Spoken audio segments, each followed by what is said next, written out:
So I first got introduced to this congregation, it would have been in 2019, just as a guest preacher in the pulpit.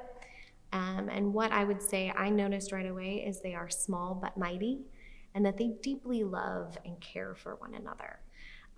They know that what they used to do isn't working, but they're not quite sure what the next right thing is for them. And I think there is an openness and a willingness to do something different that is not present in a lot of the other church communities I've been a part of.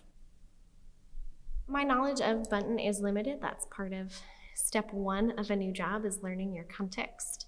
But I do know that Buntyn has a really deep legacy in the city of Memphis. So in its heyday, which from what I can figure out was in the mid to late 60s, this sanctuary was filled with 850 worship attenders. They had 5 pastors on staff.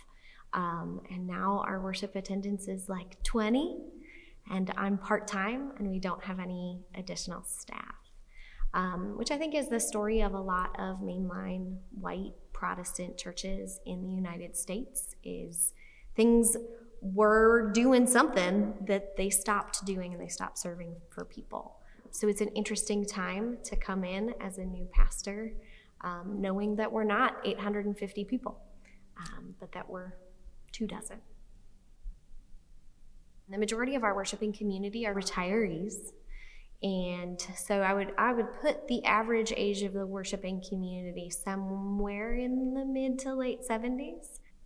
There is a level of self-awareness within the worshiping community and the leadership community that they do not represent the fullness of this world, let alone Memphis, which is a majority-minority town where a majority of children live in poverty. They know these statistics, they know these lived realities, and they want to figure out what is theirs to do, recognizing that 24 people can't do everything, but what is possible.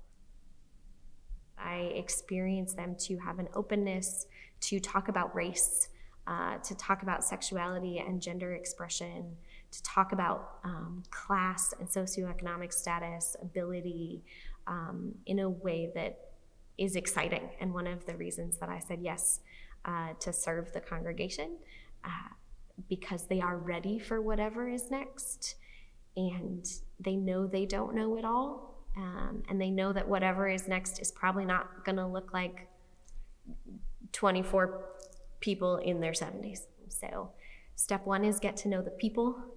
Step two is tell them who I see they are, and then prayerfully discern what the next steps are. And I hope that by loving on these people, by continuing to show that they are worthy of love and belonging, and that they're not dead yet, can lead us into something that's possible, that hopefully can be utilized, adapted across the country, because there are a lot of churches who are in the same position of big old building, underutilized space, but with a really thriving worship community, even if you can count the members on 2 hands.